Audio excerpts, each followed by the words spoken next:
মৌলিকভাবে যদি বলতে হয় আমাদের এই মুসলিম আইডেন্টিটি যদি আমাদেরকে প্রিজার্ভ করতে হয়, প্রোটেক্ট করতে হয়, সর্বপ্রথম যেটা আমাদেরকে করতে হবে সেটা হচ্ছে অন টাইমে আমাদেরকে সালাত আদায় করতে হবে।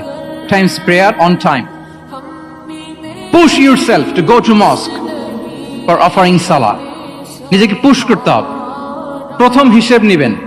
এনএসইউর যুবক ভাইয়েরা আমার দিকে তাকান। প্রথম আল্লাহ তাআলা হিসেব নিবেন কিয়ামতের ময়দানে এই সালাতের। আউয়ালু মা ইউহাসাবু বিহিল আবদু ইয়াউমাল কিয়ামাতি আস-সালাত। সর্বপ্রথম আল্লাহ তাআলা সালাতের হিসাব নেবেন।